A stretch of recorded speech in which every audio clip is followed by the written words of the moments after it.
Kembali di Metro Siang, maskapai Garuda Indonesia menginspeksi satu unit Boeing 737 MAX 8 miliknya setelah muncul kebijakan larangan terbang oleh Kementerian Perhubungan pasca kecelakaan pesawat jenis yang sama milik Ethiopian Airlines pada pekan lalu.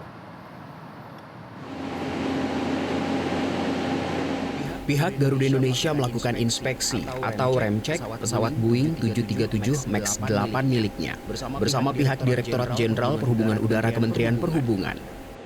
Dari hasil cek, pihak Garuda mengatakan belum menemukan adanya kendala teknis pada satu-satunya pesawat jenis Boeing 737 MAX 8 yang dimiliki Garuda Indonesia, sehingga dianggap kondisi pesawat masih memenuhi standar kelayakan udara.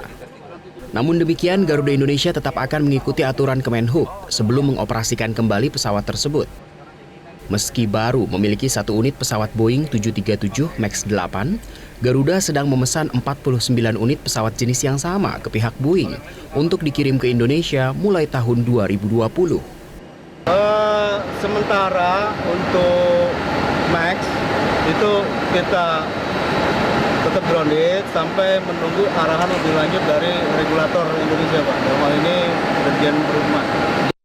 Sementara itu, Menteri Perhubungan Budi Karya Sumadi menegaskan larangan terbang sementara atau temporary grounded atas Boeing 737 MAX 8 masih akan terus diberlakukan hingga selesai pengecekan.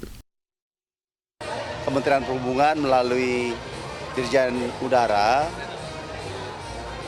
melakukan grounded sementara terhadap pesawat 737 MAX yang ada di Indonesia.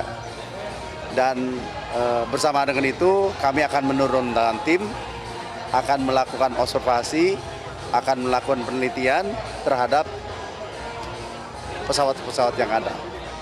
Apabila tim itu tidak menemukan sesuatu, maka tentunya pesawat itu bisa terbang kembali. Kebijakan larangan terbang sementara dilakukan untuk memastikan pesawat siap dan layak terbang dan dilakukan demi menjaga keselamatan penumpang pesawat. Tim Liputan Metro TV. Ya, untuk membahas ini sudah terhubung melalui sambungan telepon bersama kami Menteri Perhubungan Budi Karya Sumadi. Selamat siang, Pak Budi. Pak Budi, ini larangan terbang sementara hanya diberlakukan 1 pekan saja. Apa pertimbangannya, Pak? Ya, kita memang melihat bahwa ada kejadian yang signifikan terjadi di Ethiopia, maka kita melakukan langkah larangan itu. Namun demikian ini dinamis, artinya kita akan melihat satu pengamatan yang lebih dalam, apalagi kita lihat banyak negara-negara yang lain, bahkan juga FAA, EU, bahkan senator dari Amerika juga mengirimkan surat bahwa adanya suatu kehati-hatian yang harus dilakukan terhadap pesawat 737 MAX itu.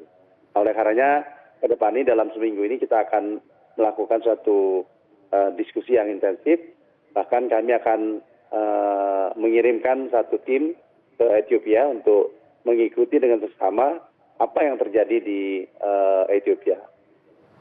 Kami juga akan berkonsultasi dengan berbagai pihak agar apa yang kita lakukan, terutama berkaitan dengan mengutamakan keselamatan ini, tetap bisa kita penuhi. Oke, artinya akan melakukan diskusi dan juga investigasi begitu ya, Pak Budi. Sudahkah melakukan komunikasi juga dengan pihak Boeing khususnya ini, Pak? Jadi kami sudah berkomunikasi dengan Boeing dan Boeing memang memberikan suatu rekomendasi untuk agar kita berkomunikasi dengan FAA.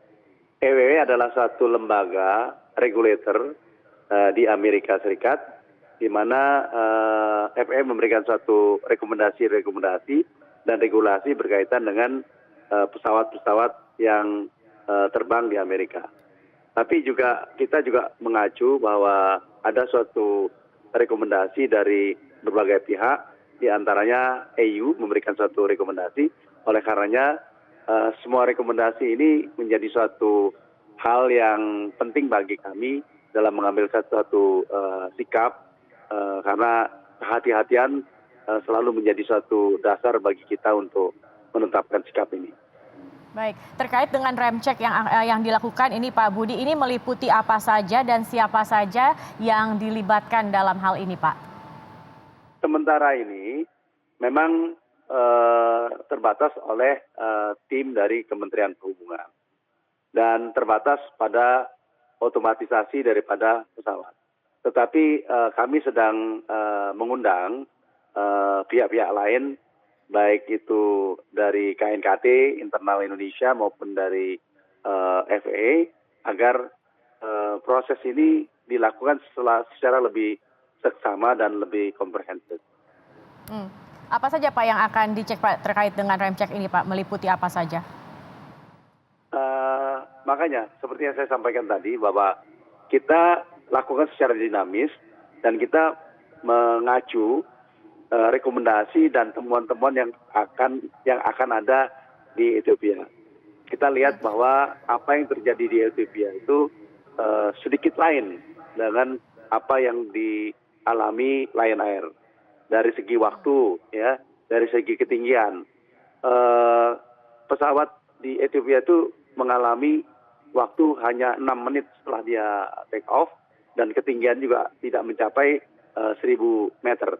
Jadi apa yang kita harus amati ini tidak sama dengan apa yang sudah kita amati pada saat kita lakukan pada saat kejadian lain yang kemarin.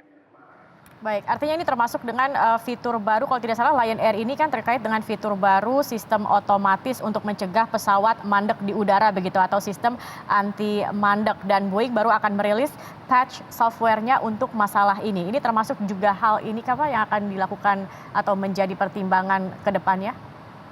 Iya Mbak, demikian kita lakukan. Namun demikian ini dinamis sekali ya. Karena kejadian itu begitu cepat, ya, dan para pihak termasuk Boeing sendiri belum bisa memberikan suatu rekomendasi pada kami, sehingga apa yang akan kita amati ini sangat dinamis. Kita akan menunggu pihak-pihak tertentu, khususnya EU dan FAA memberikan suatu rekomendasi. Baik, Pak, kedepannya apakah ada kemungkinan untuk pelarangan membeli Boeing jenis 737 MAX 8 begitu Pak? Kami belum sampai demikian ya. Kami lagi mempelajari apakah ban ini temporary atau permanen, karena itu akan kita ambil, akan kita putuskan dengan kehati-hatian. Kita tidak ingin juga bahwa keputusan kami ini dirasakan terlalu mendadak dan sepihak, sehingga semua kemungkinan itu tetap ada, ya. Baik, Pak Budi Karya Sumadi, terima kasih sudah bergabung bersama kami di Metro Siang. Kita akan terus tunggu seperti apa nantinya keputusan pemerintah terkait dengan hal ini. Terima kasih, Pak Budi.